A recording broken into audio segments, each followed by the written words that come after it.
No, this is the opening. This is the teaser right here. I'm just waiting. I'm waiting for the day where we can use some hook that's not Scott. So someone's got to be better than Scott. Social platforms are going to be the new OTAs. Whoever owns the moment of intent controls the bookings. Are we going to get a bubble? There are thousands of hotels with hundreds of rooms that still need to be filled. We're going to be focused on this independent, cool lifestyle and luxury, but I have to market like a bank. I think that we can give our 2 cents into the stories that are going on. Will be in your ears and on your screens every Friday morning. Let's do it. Let's roll. This is the gold, bro. This is the gold. Alrighty, everybody. Welcome back to your favorite podcast of not just the week, not just the month, but the year and then some. Of your life. Your life. Your number one podcast. It's an honor to be back with you all this week, as every week. Now we've got something fun this week at the top of the episode. Yeah, 5 people. Yeah, we love it. Scott's frame's got 2 lovely, incredibly attractive gentlemen sitting in it. We've got, Mr. Scott Eddy himself, and then also Jason, not Jake. So Jason has a hotel brand called Jake's Hotel. And a minute ago, before we went live here, I said, "Hey, Jake." Turns out not everyone names their hotel brand after themselves, right? Something I would do for sure. But Jason, it's an honor to have you on the show, man. We're excited to hear a little bit about your story. We've got a couple questions for you. And for our listeners, this is a segment we're going to test from time to time where we bring on, we're calling this like ground truth from the GM or from the owner in this case. Right. Just to feel a little bit more connected to folks who are doing the work day in and day out. We pontificate about what should be done. We riff on what is being done, but we often don't get ground truth data from hotel owners and operators on, hey, this is what my reality today actually looks like. So, Jason, welcome to This Week in Hospitality. It's an honor to have you on, man. It's an honor to be on, and I've had a relationship with Scott Eddy for many, many years. And the fact that his mom is from Jamaica. What? But like he's just, yes. I didn't know that. What? Oh, do we not get into this? No. Do you not read any of my LinkedIn posts? Scott, What's wrong with you? It would be a full-time job to keep up with your content, man. I knew that, Scott. I can't. I know. We know. But it's a pleasure to have him back and to be showing him what we've been doing at Jake's and in the community since he was last here, right? Because we really see ourselves as leaders in the community tourism space in the Caribbean. My family goes back to the 1930s in Jamaica. They came from England in the 20s, bought land here in Treasure Beach in 1938, and then they built a little cottage in 1941. A few years later, Alex Haley wrote the book Roots in that same cottage. And then fast forward to now, like we host the largest literary festival in the Caribbean and Latin America. It's called Calabash. And the Calabash Literary Festival happens every 2 years, the last weekend of May. And we have international authors and poets, that come in from around the world, Nobel laureates. So, we're a small hotel, but we do big things, right? And I say that, we started out building a hotel, but we thought it was more interesting to build a whole community, right? So we have rooms on the property and cottages on the property right here, 34 rooms. But then we have 6 other villas and cottages nearby within the village that are serviced by the hotel, right? So we have a concierge and, villa managers. So it's, we really have helped a lot of people invest in Treasure Beach, people who come to Jake's and love it. Can you help us find land? Can you help us find an architect? Can you help us find a contractor? So we really believe in this area. It has a fishing, it's a fishing village and a farming region called the Pedro Plains. So we do these amazing farm tours and a farm to table dinner. We're about to start a farm to table lunch. A guest went fishing at 4:00 this morning.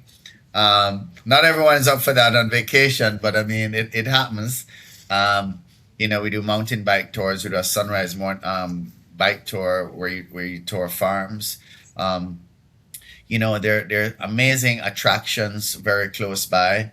Probably one of the most novel ones is the Pelican Bar, which is built out in the sea off of Parity.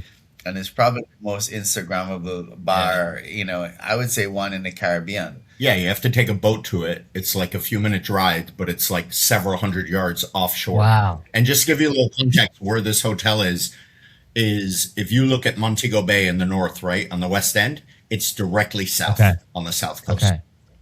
I didn't realize it was such a big farming community. Jason, we might have to talk. I have a farm hotel brand that we are expanding rapidly. So there are 80,000 farmers in the region. Wow. So right? talk about how cool. So this region really provides all the vegetables, all the fruit for the whole island.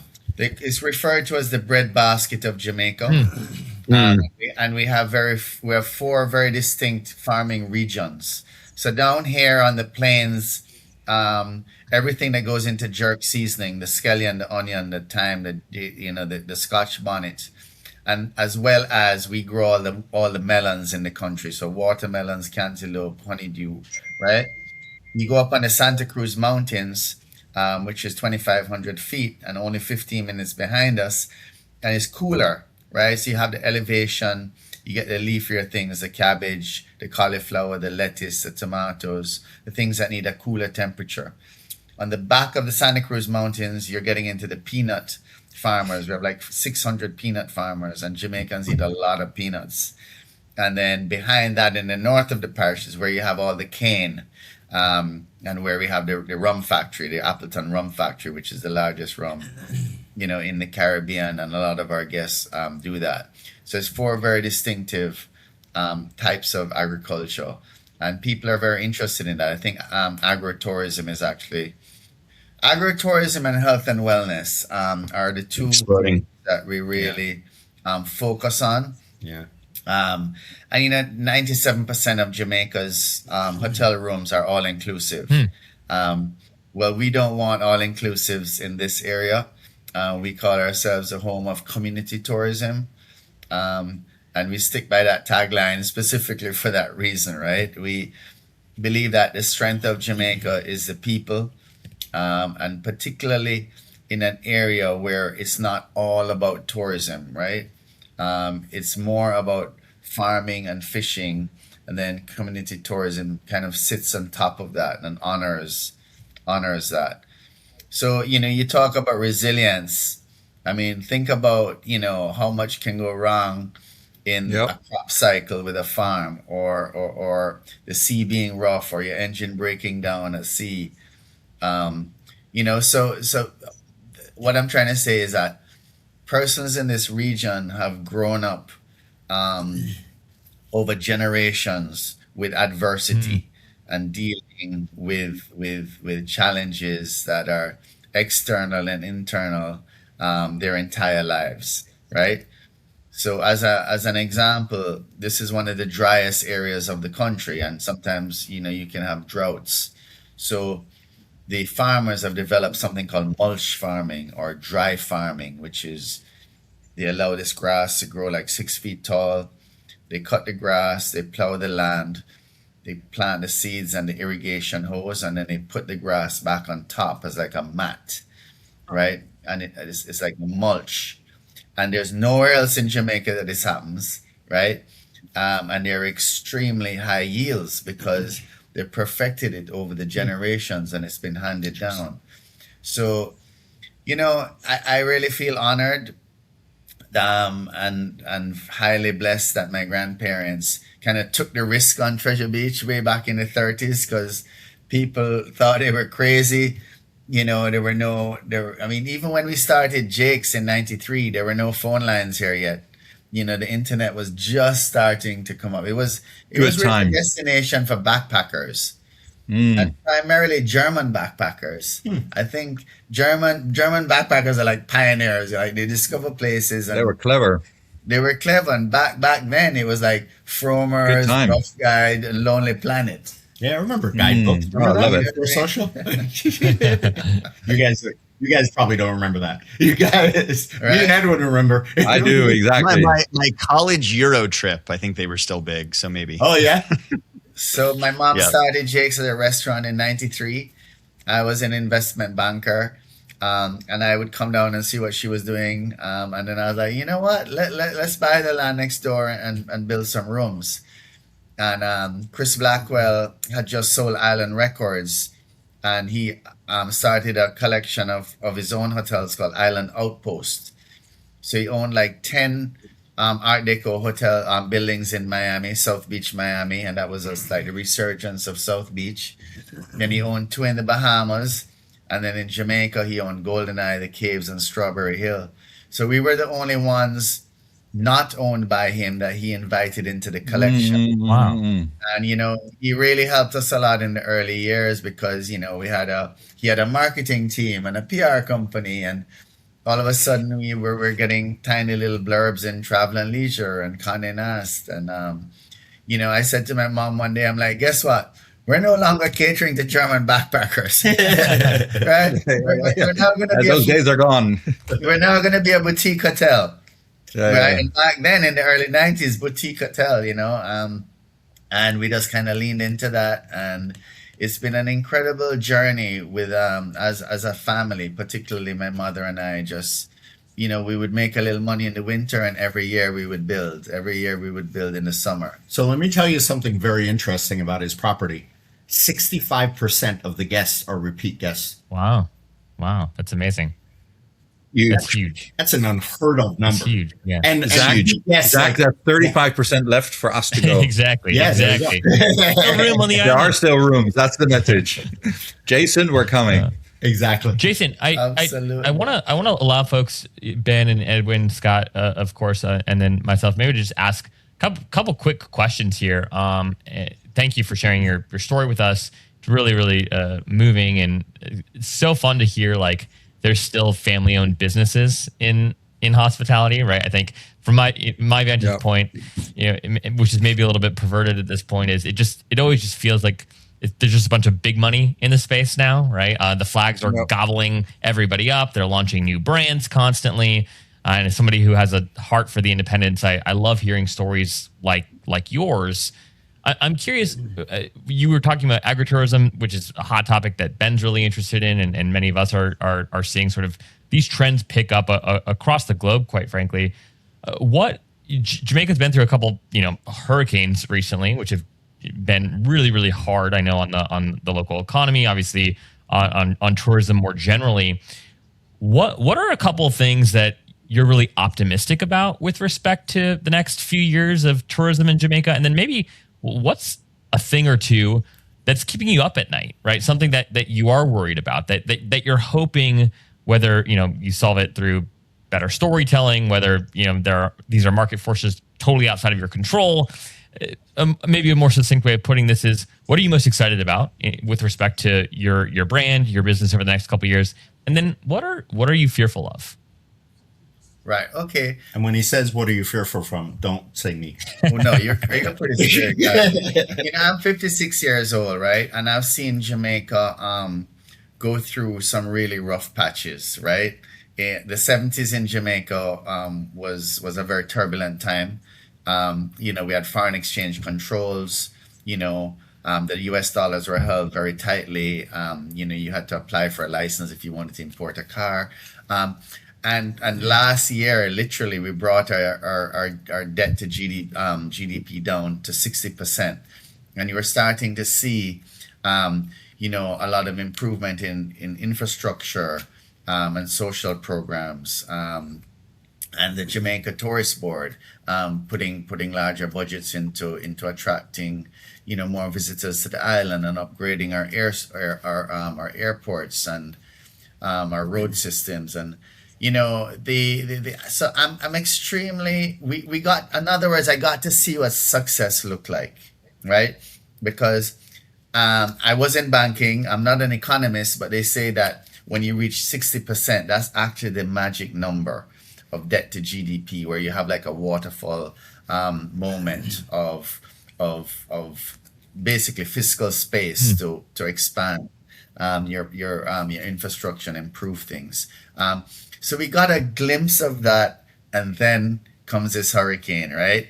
And then 16 months later, there comes another one, right? So I know that the government are very pro growth.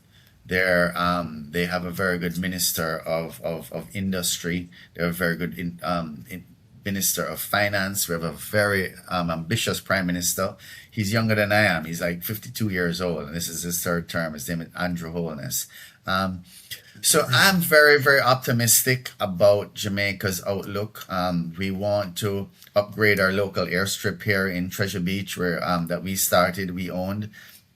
We started in 2010 and invited the government to come and partner with us to lengthen it, widen it, upgrade it. Last week we had a Pilatus PC-12 land on our airstrip, so that was a very exciting thing for us. So the outlook is good. People are investing, both locals and foreigners are investing in Treasure Beach and in tourism overall, right? So I'm really, really optimistic about that. What keeps me up at night is the fact that we have been hit twice in 16 months. Now, there are two ways of looking at that. The pessimist would be like, well, damn, if you got hit twice in 16 months, it means that you're going to get hit again pretty soon. The optimist is like, well, Jesus, if you got hit twice in 16 months, that means you're going to have probably 30 years of no hurricanes, right? And that's where we're at. But that really keeps me up at night, because, when you own a business and you get hit twice, you're juggling a lot of balls, right? You're dealing with your guests, who some of them have to cancel because that's the only vacation they have for the year. Others have more flexibility, and you're like, look, can you keep your deposit with us? And you can come anytime in the next, whenever. You can come anytime in the next 5 years, really. It doesn't really matter. So you're juggling your guests and their expectations, because you want to be real with them and transparent about how things are. You're juggling your banking, you're juggling your staff, which you have to take care of, right? You are dealing with your construction companies, and in our case, we had 4 construction companies, and then of course you're dealing with your insurance. So any day, you're not getting a good night's sleep until you're reopened, right? Yeah. And it was hard. I'm not gonna lie to you. Like, that expression of it took a village, it really took a village, because Jake's is a centerpiece of the cornerstone of the Treasure Beach economy, right? And people understand the significance of it being closed versus open. Yeah.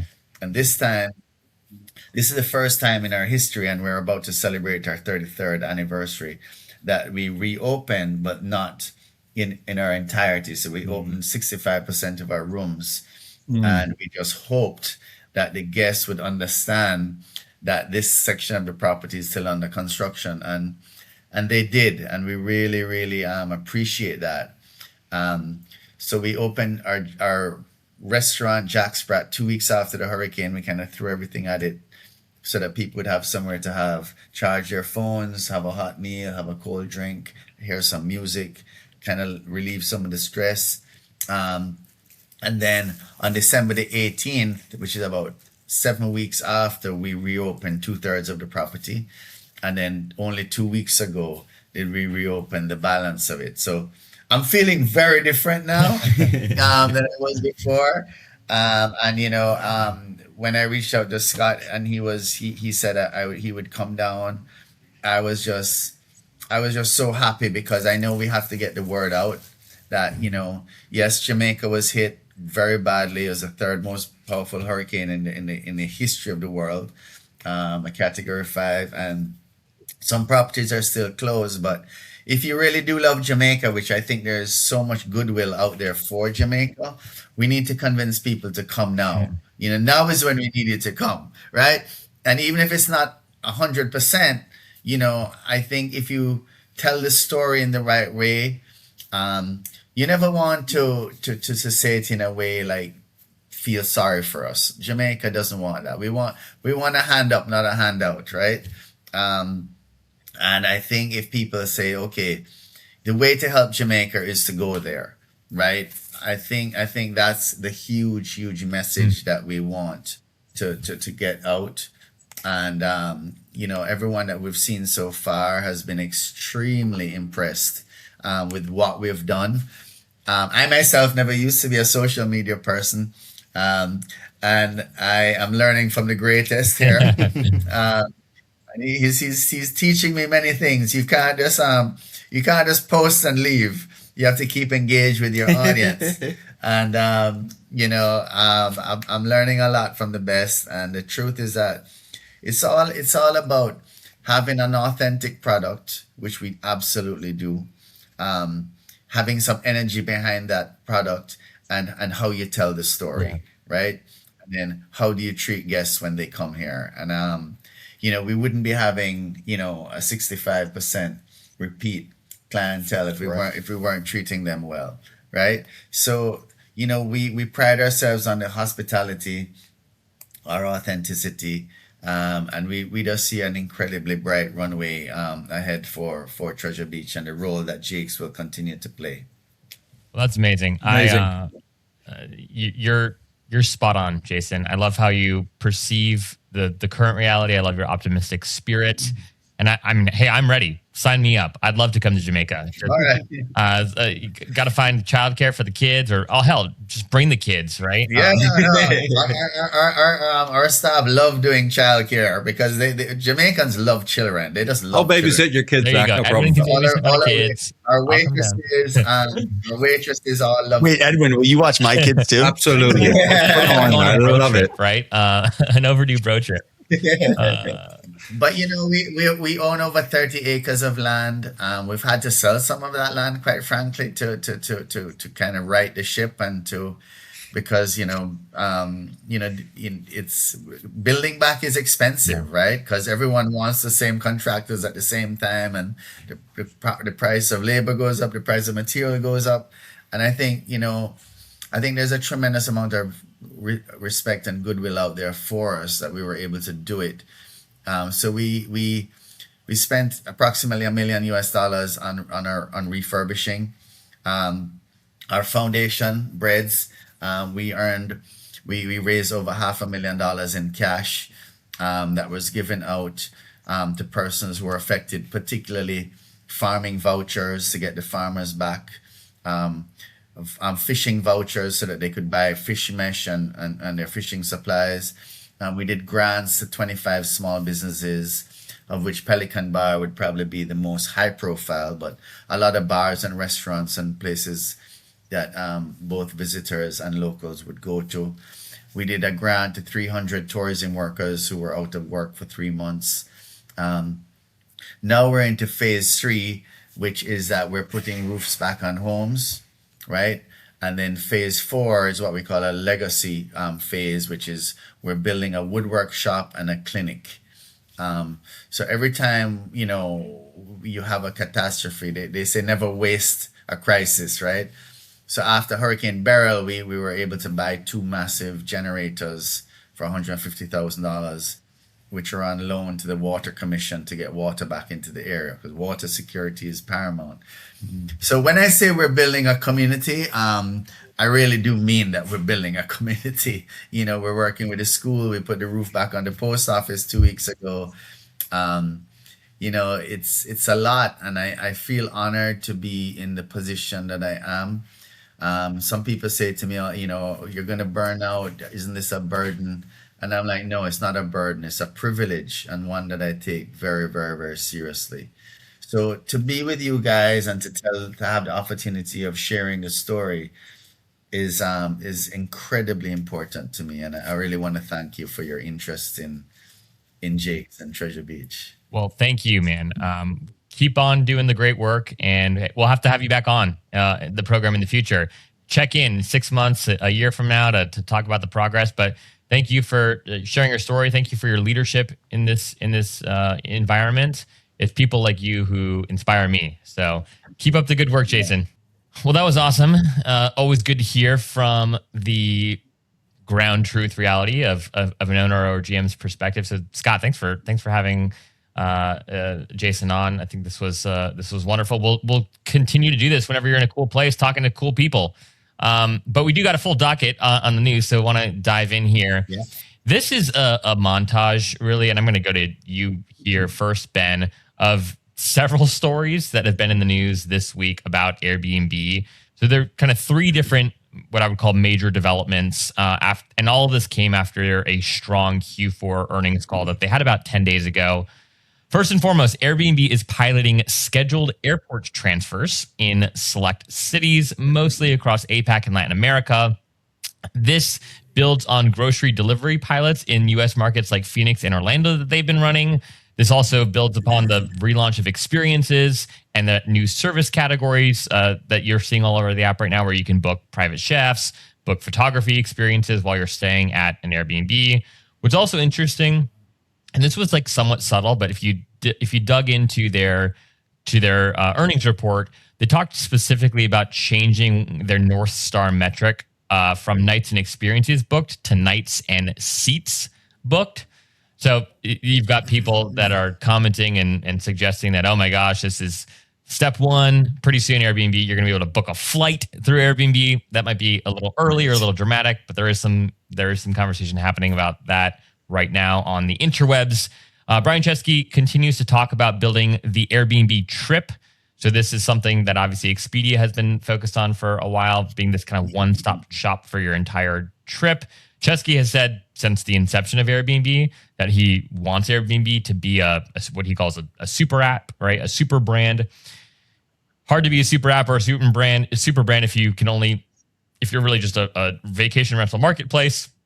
Airbnb's graduated from that obviously in recent years, but still a lot to be said about, I think a lot of work to be done before Airbnb can truly categorize itself as a one-stop shop app. So we'll see if they continue to move here. Looks like they will. Second kind of story that's related is Airbnb's accelerating its hotel expansion. So if you remember, last year they piloted a few geos, mostly sort of smaller independent hotel brands that they led onto the platform. They're planning to expand massively, as Chesky puts it, this year in 2026.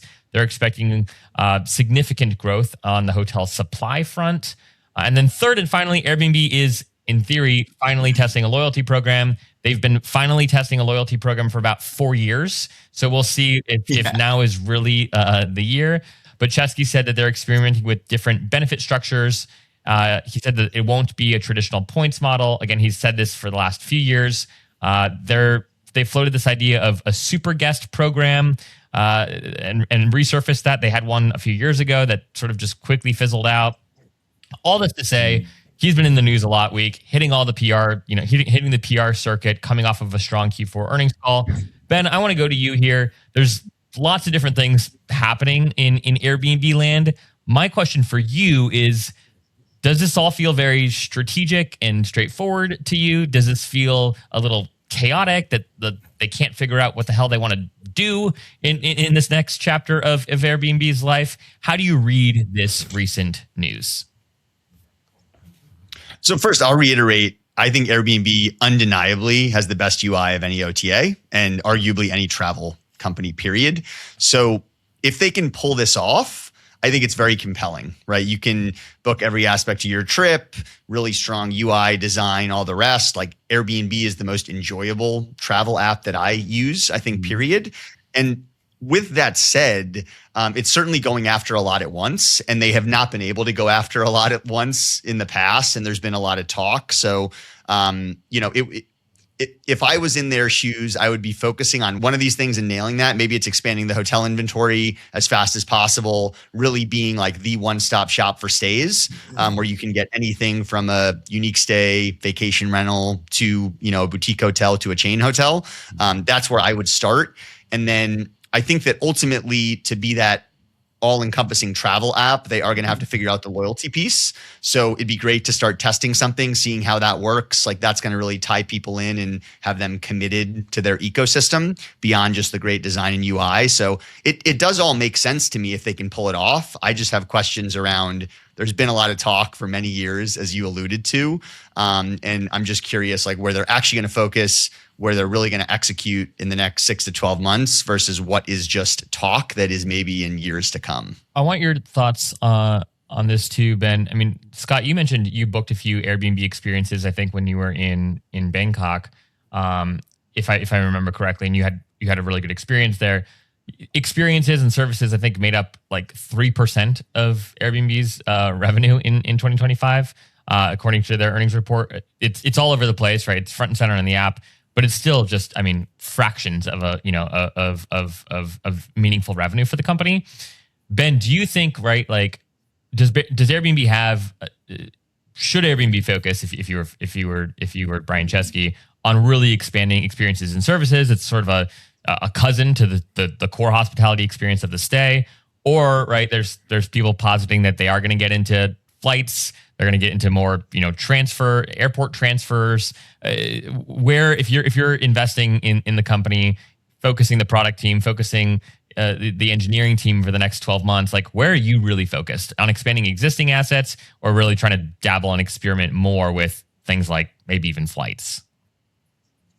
So definitely expanding existing assets would be front and center. So that's going to be hotel inventory on the stays side and growing experiences. The other thing I would focus on, which I know they have a whole team, is how do you incorporate AI and personalization into the trip planning process? I feel like they have to be ahead of the curve on that front. Travel, flights, all that stuff can wait. Like people don't have to book that stuff with Airbnb for it to become this sort of travel everything app to start. So expand inventory, perfect what you've been doing, figure out how to incorporate AI better than any other OTA, and start to tweak and figure out what you're going to do on the loyalty side. I would start with all of those things before even considering getting into flights, car transport, anything else. Yeah.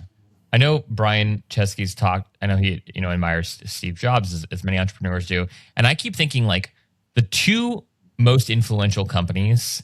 Not the most, but two very influential companies in the space that have done like nothing with AI in a meaningful way are Apple and Airbnb, right? You see Expedia jumping on this bandwagon. Expedia is striking all these incredible partnerships. You've got these hotels that are building their, hotel flags, building their ChatGPT apps, right? You've got every other model out there who's partnering with Google, who's partnering right with Microsoft, right, to build these not just their adaptations of LLMs, but also right true like infrastructure on top of these LLMs. And then like you've seen nothing meaningful come out from Apple, right? Apple's like has a couple of partnerships, one with ChatGPT right now, but nothing like significant or meaningful. And then Airbnb's AI that they're quote unquote running in the back, there's no like consumer facing difference, right? In the app from 2 years ago than today. They've switched, search around a little bit. They've elevated experiences and services, but the actual like experience of using the app has not changed at all.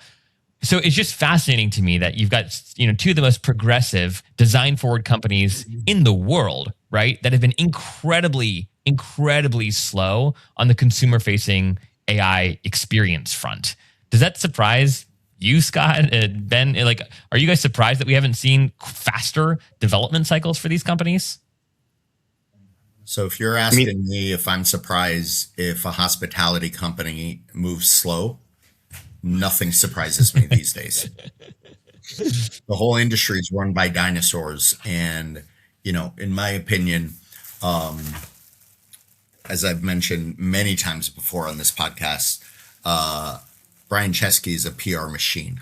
Every time he puts out an announcement, whether it comes true or not, it doesn't matter. It's a win. Yeah. This is ecosystem positioning. It's not a feature rollout. Airport transfers means Airbnb controls the first mile of the trip. Grocery delivery means Airbnb controls part of the stay behavior. If this actually works, this increases switching costs psychologically. The more components they own, the more friction exists to leave the ecosystem. Yeah. Just like Apple does. Yeah. Apple handcuffs all of its users to the phone, the Apple, the watch, the laptop. It's more difficult to leave than to stay. Yeah. So why would I leave? Yeah. Yeah, I mean, but yeah, Ben, what do you think? Look, I think Apple, it makes sense to me. I mean, I think they're predominantly a hardware company with like the operating system layered on top, right? So they don't necessarily have to win on the AI front. They can just be where you use your AI, right? So that one makes sense to me. When it comes to Airbnb and I think OTAs in general, we're going to talk more about this, but I think there's a real reckoning coming here. And we'll talk later about how is it similar to Google search and booking direct, from finding hotels direct on Google search. I think it's quite different because with AI, you're having a full on conversation, basically using AI more like a travel agent, and then they serve you up the direct booking link. So I see that being a cataclysmic shift in terms of travel discovery and how people book, and hopefully funneling a lot to book direct, which is my favorite thing as an operator, as I know it is for many other operators, hotel owners out there. So if Airbnb is going to be the travel everything app and compete and win, I think they have to offer that sort of AI personalization and maybe even agentic AI experience where Airbnb is also your travel agent. They don't have to do it today, but I think they have to do it in the next 12 to 24 months.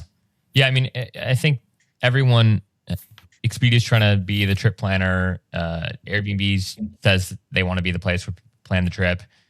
We haven't seen, I don't think it's fair to say we've seen any app, any brand be able to successfully be that solution yet. I think the closest that we've seen to this is just working with the chatbots, directly yourself. So when I'm planning a trip with ChatGPT or Claude, right, that is the experience that I think Expedia and Airbnb claim that they want to be for the consumer, but we just haven't seen that rollout yet. And I think one of the biggest barriers that folks will have to, these brands will have to jump through is if I'm going to use Airbnb to plan my trip, I've already made the decision that I want Airbnb to be a part of that trip, right? Same thing with Expedia. Like I've already decided otherwise, right? I'm not a stupid consumer, right? I might be stupid in other ways according to my wife, but when it comes to like my shopping behavior, I think I'm pretty savvy. I'd never, if I wasn't sure whether I wanted a hotel or a vacation rental or wanted to align specifically with the brand, I'd go to a source that I thought was a little bit like less bias, right? To start. Right. And so today that source is ChatGPT or Claude, right? Now, I think behind the scenes, right, we're learning that they're forming these partnerships. And so who knows how biased or unbiased they will be. But from a planning perspective, I think the biggest hurdle that brands will have to overcome is at the point in which I'm already using your app, I've already as a traveler made some sort of conscious decision that I want this brand to be a part of my experience. I'm not still brand shopping, if you will. So I think that there's room for everybody, right? But I don't think what we've seen is I don't think we've seen a leader come out in like the true trip planning discovery experience that's not branded. And I think that that's where the biggest opportunity with trip planning really exists. All right, guys, let's go to our next story here. So Wyndham and Marriott's agentic plans put pressure on booking. Are the concerns justified? This is the headline in a recent Skiff piece that dropped this week. So Ben, as you were just alluding to, there's a growing narrative in the market that agentic AI could fundamentally disrupt OTAs, and investors are reacting. Marriott and Wyndham both revealed more details this week about integrating directly with AI platforms like Google, Anthropic, and OpenAI. The goal here for all these brands is clear. How do we plug hotel inventory directly into conversational AI interfaces and drive bookings back to their respective brands? Some investors appear to believe this could allow hotel chains to bypass OTAs altogether. Booking Holdings' share price has fallen roughly 30% in recent weeks, despite even a strong earnings report of Q4. But not everyone is convinced that this threat is that immediate. We've got Jake Fuller, who's a big-time analyst, who pushed back, noting that the top 15 global hotel chains control only about 51,000 of the world's 1.2 million hotel properties. So, a relatively small percentage of properties on the global scale. In other words, chains alone don't provide enough supply to power a comprehensive AI booking experience. Therefore, you need the OTAs. Booking said this week that only a low double-digit percentage of its room nights come from the largest global booking chain or global hotel chains. meaning roughly 85% come from independents, smaller chains, and short-term rentals. Fuller argues that AI platforms will still need OTAs for breadth of supply, just as Google never fully cut OTAs out of paid search because they aggregate so much of the market. That said, some independent-focused tech players see opportunity. Executives argue that AI could lower the barrier for independents to build direct distribution tools, potentially reducing reliance on OTAs where commissions can exceed 20 or even 25%. Still, the dynamic is delicate. If Booking sends a property 30% of its demand, few owners will take that risk of just pulling their properties off Booking, at least immediately. So lots and lots and lots of discussion here. Someone call it noise. Someone call this, the future that we all need to jump on immediately. Others would say you're ridiculous. There's, fractions of percent of bookings that are actually coming from these chatbots today. Scott, I want to go to you here first, man. Talk to us about your own travel search behavior. Has it changed, at all? You're traveling all the time. You're also very progressive in adopting new tech, adopting new tools. You told me recently, like, you spend hours on YouTube every day, just like trying to learn new things and understand how travelers think and where opportunity might exist in the market.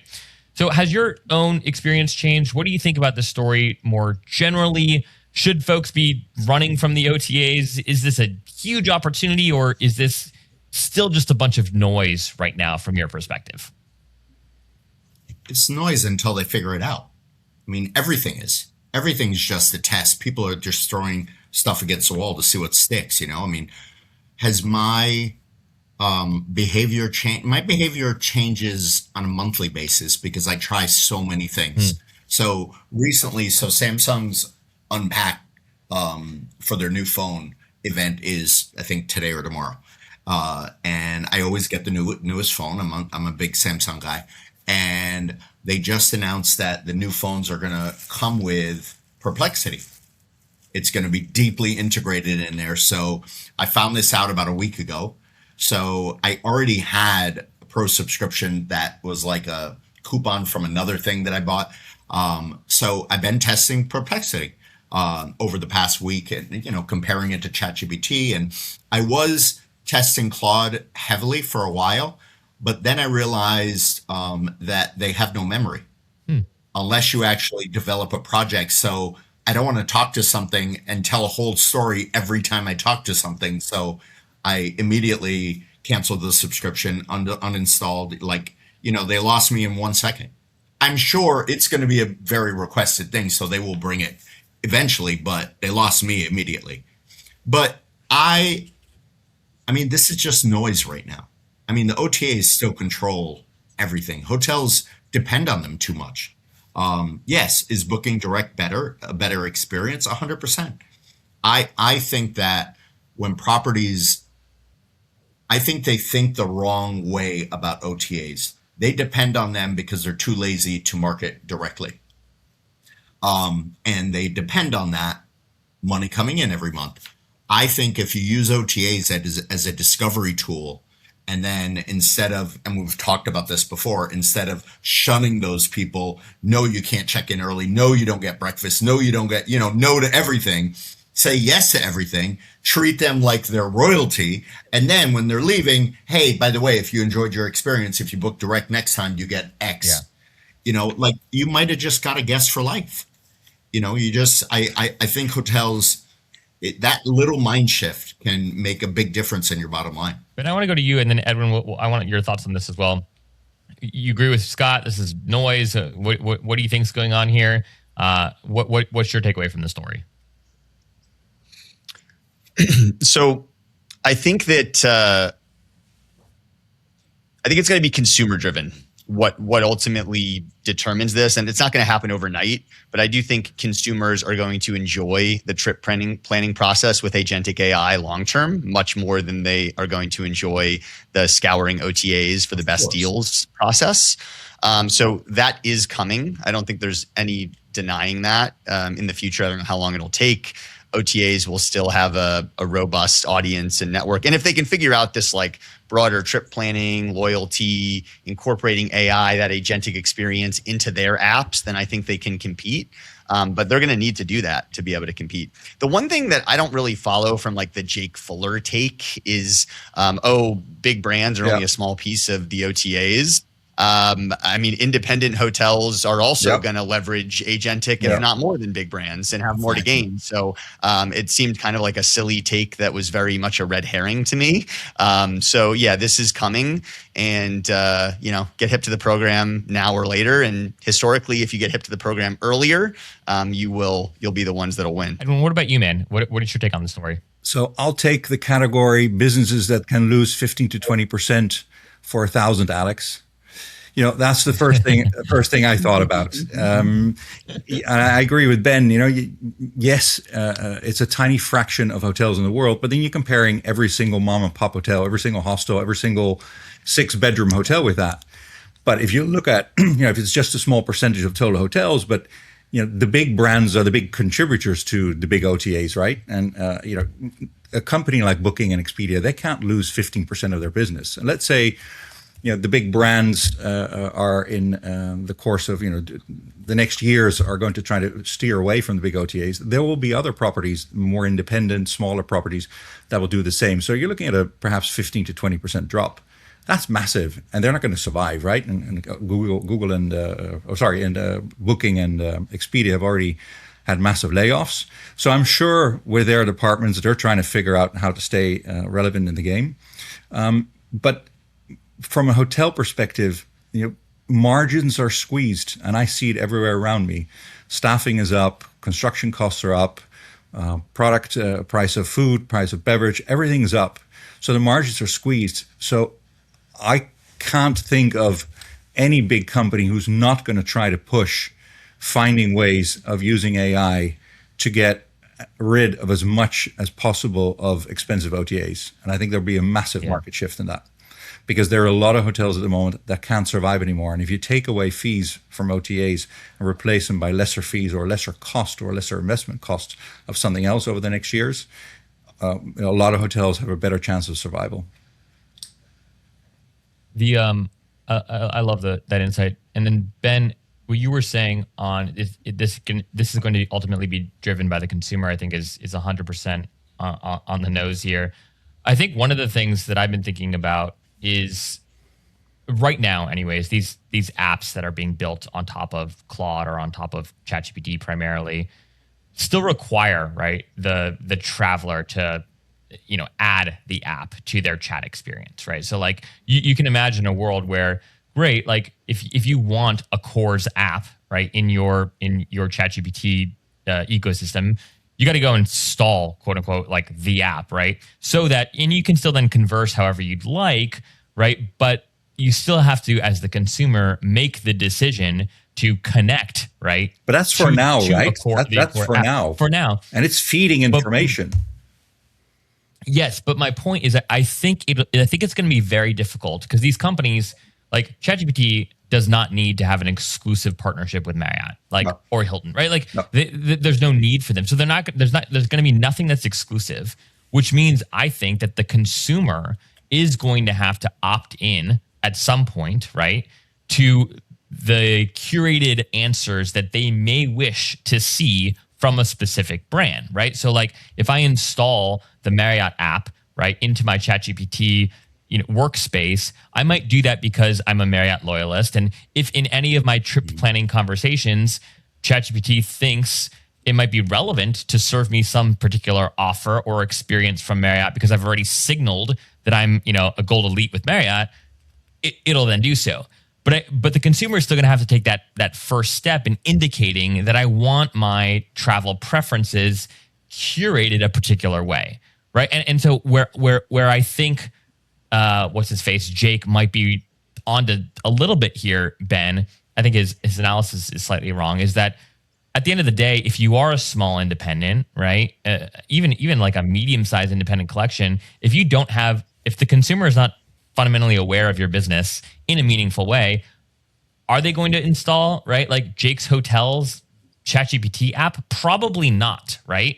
And so I think that the question to really think through is like, will the big brands just win at the end of the day because they already have brand dominance and awareness, or will things be architected in a way where unless a consumer has installed the core app, right, it truly does become an unbiased prompt response. And I think the jury's still like out with respect to what path will go. But I do agree that like this, every single decision here is going to be driven by the consumer. The brands are going to have zero say. The operators are going to have zero say, other than like, do you want to play or not? Do you want to let us scrape your data or not? That'll maybe be the only decision that they have. But these trends will 100% be shaped by consumer behavior. Yeah, I mean, I don't think that there's any way any of these like independents, I mean, even Accor was a surprise that they're going to come out with their own app. Like, it just doesn't make a whole lot of sense. I think the question is the AI LLMs, the different, whether it's ChatGPT or Claude or whatever, whether those become the travel discovery and agentic planning tools, or if the OTAs can integrate. And to Edwin's point, the hotels are massively incentivized to book direct, so they'd prefer to go the agentic route. And I think that like push comes to shove, the AI companies are going to be better at the user experience of using AI and how good the AI is. So I think it's going to be hard for the OTAs to compete with that. And, the brands and their partnerships and apps. I mean, if you're a Marriott loyalist, maybe you'll use their app if it has the AI integrated. But I think that ultimately it's either going to be the AI companies or the OTAs that are going to win this like agentic trip planning battle. And if I had to bet, I'd bet on the AI companies. And maybe it'll even be something like the AI companies will go directly to the large chains, right, and cut out the OTAs. But then they'll also strike partnerships with the OTAs for the smaller operators, right? Because they still want that inventory as well.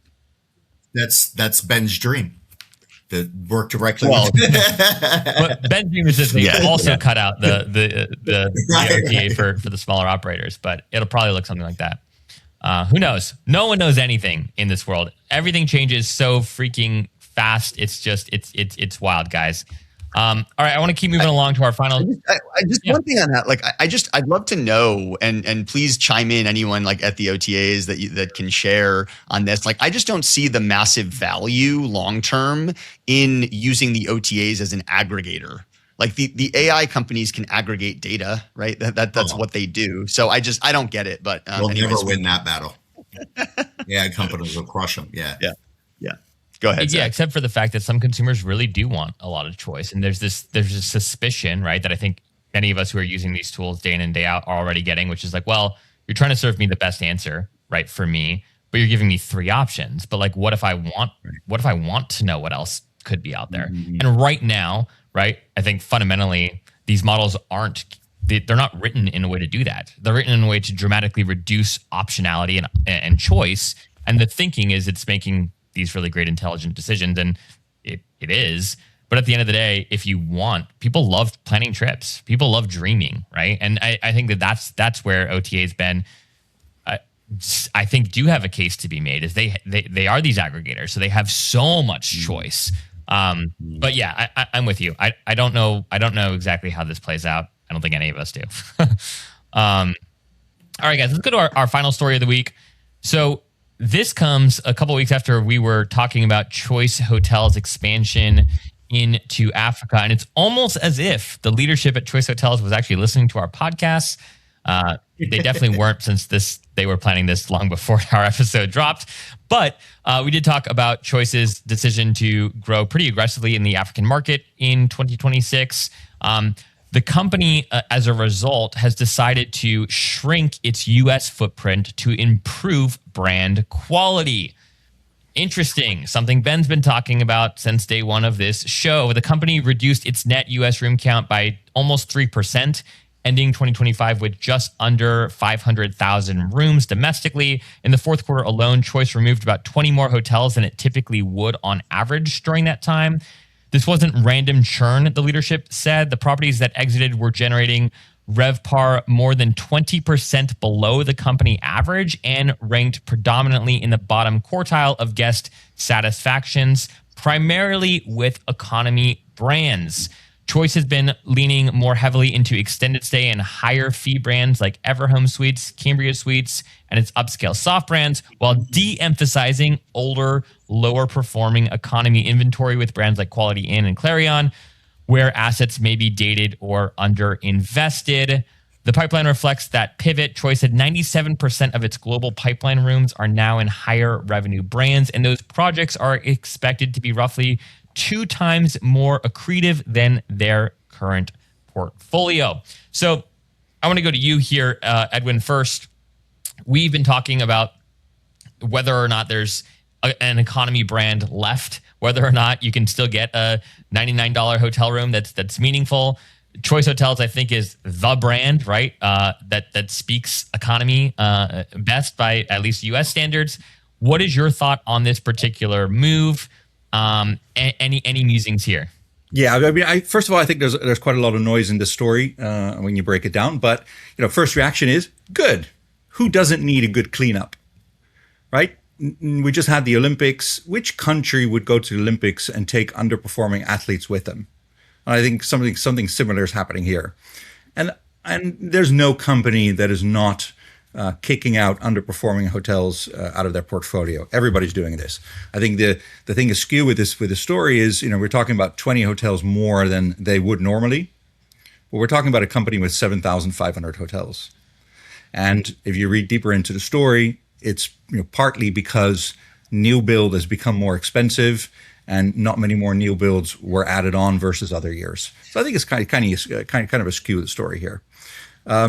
What I think is the real difference of the stories is what are they doing with add-ons, right? Africa was one of them, but they're also adding more luxury properties, higher performing, better contributing, and more luxury properties.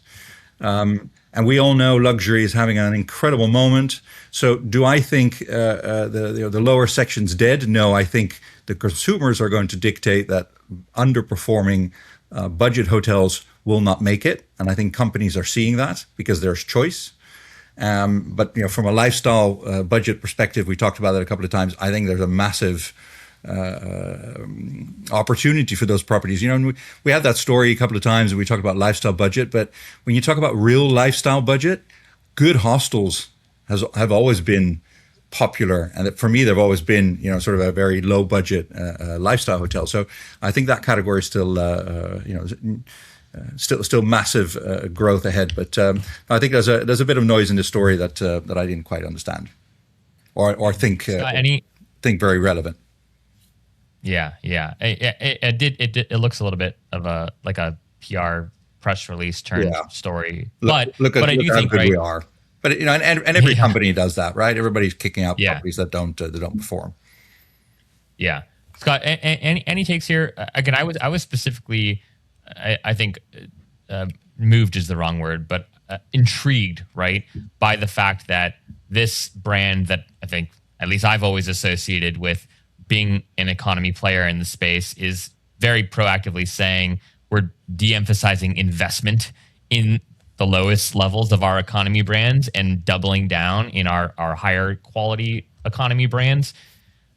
Scott, any additional insights to add or just even thoughts or perspective you have on this move? Yeah, in my opinion, the only reason they're doing this is because of AI. Underinvested properties become visibly instantly they become instantly visible when AI summarizes review sentiment. So consumers get faster transparency. That pressures low quality inventory harder than ever. It's as simple as that. They're taking the garbage out and not investing in garbage in the future. It is what it is. Listen, they make a lot of money. They have a lot of properties. This is not even a news topic. This is like a glorified press release. Come on. All right. Ben, any final? Maybe I just thought it was funny and cool because we were literally talking about it 2 weeks before this story came out. True. They should de-emphasize this brand and reinvest in higher quality brands because that's where things are going. That should be their Africa playbook. Look at us, how good we are. But the Africa story was a great story. Yeah, look, I mean, I think that it's smart that they're doing this. I would question, are they being strong enough? Like, are they taking a strong enough stance in terms of shedding low quality brands and really like investing in creating new ones, investing in creating new of this like lifestyle budget category we're talking about? I think that like the vast majority of their existing brands have a negative halo. And so ripping the Band-Aid off and going hard into investing in new brands that don't have that sort of maybe somewhat negative history in terms of sentiment, I think that's the way to go. All right, gentlemen, it is time for the best segment of the week. Although I think we'll have a new contender for best segment after that great chat we had with Jason earlier, with ground truth from the GM and or owner. We need to come up with a better, more concise name. It's a long one, but we'll figure it out, folks. But it's time for Spice of the Week.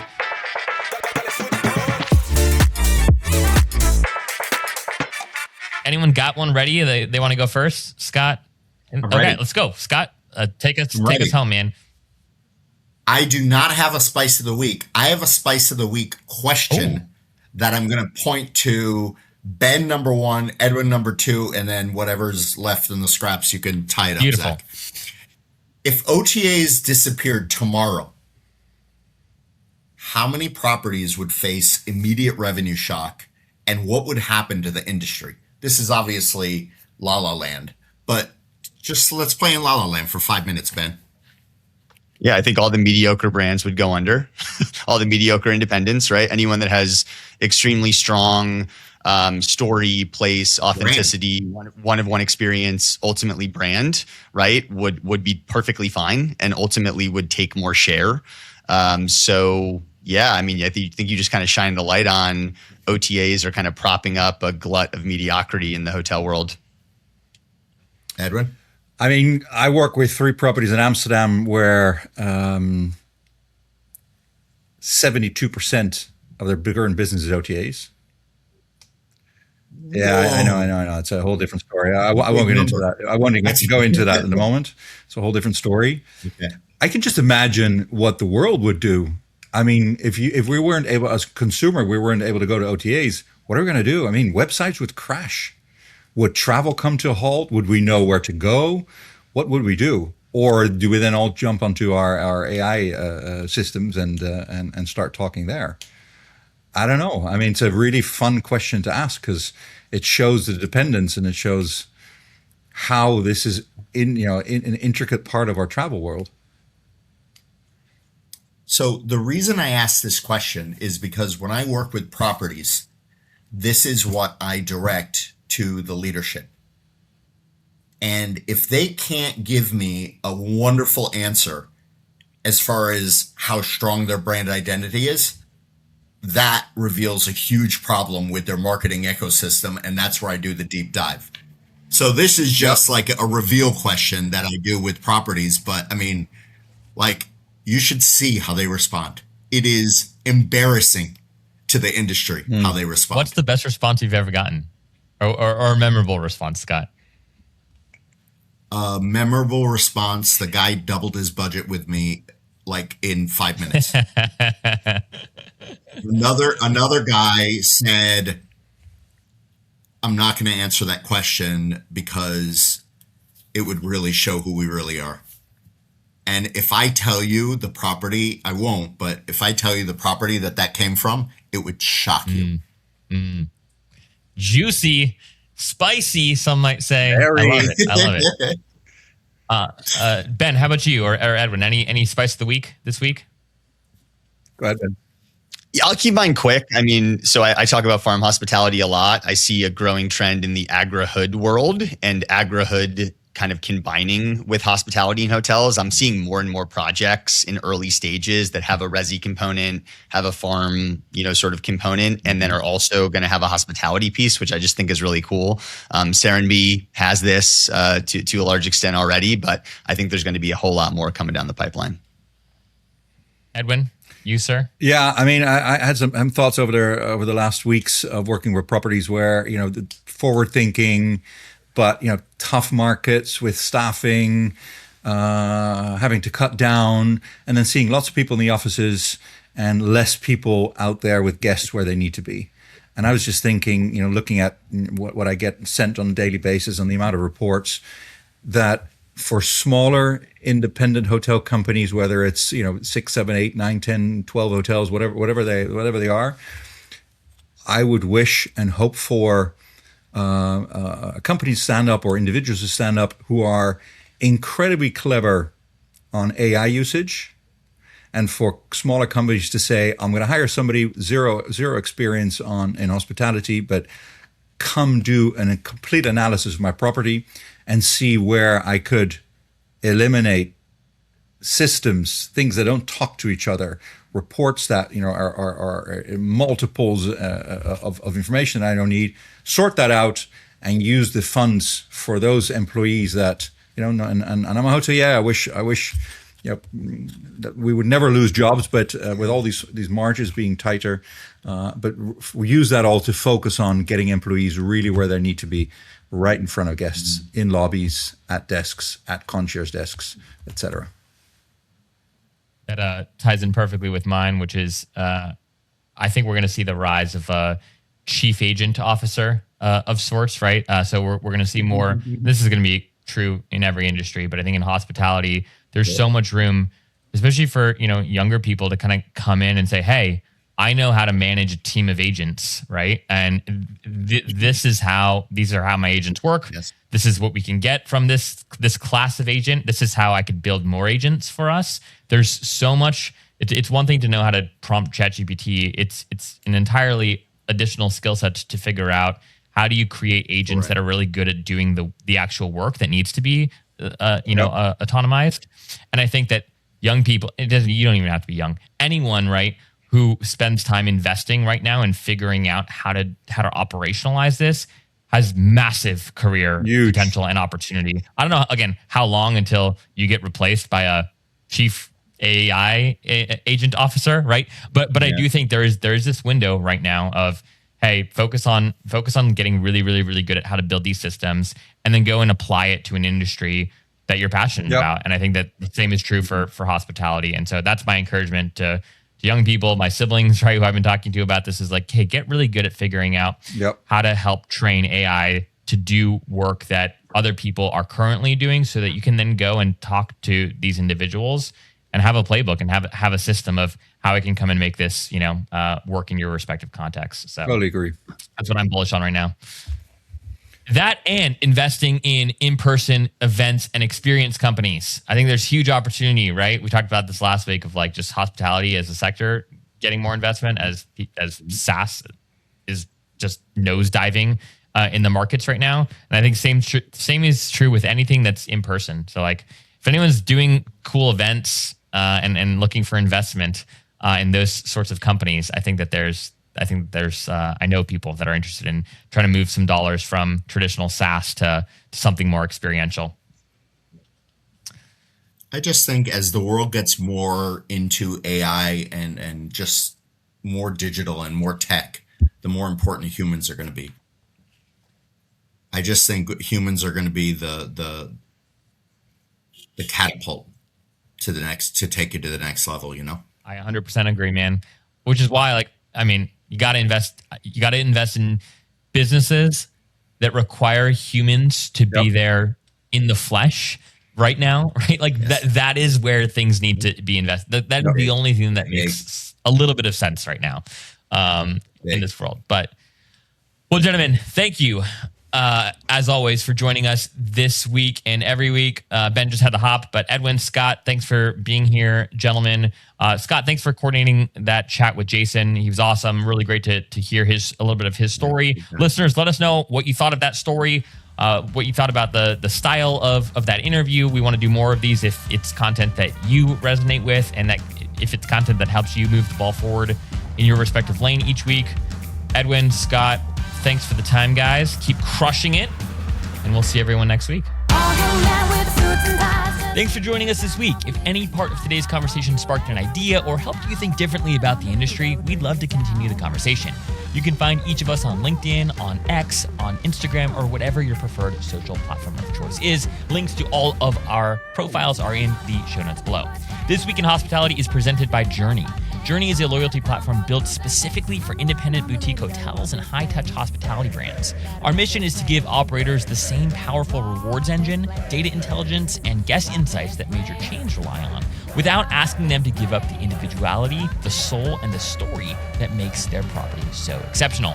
At a moment when travelers are craving unique, meaningful experiences and operators are navigating rising OTA costs, fragmented data, and shifting expectations, Journey provides a unified ecosystem that strengthens guest relationships, increases direct bookings, and helps independent properties thrive on their own terms. We're building a global, curated alliance of exceptional hotels, villas, and residences, a network that rewards exploration, empowers individuality, and gives independents the scale that they deserve. If you're an owner or operator of an extraordinary independently owned and operated hotel or residence, and if you want to see whether your property is a fit for the Journey Alliance, you can learn more and apply at alliance.journey.com. All right, friends, we'll see you next Friday. Until then, keep building experiences that are worth remembering.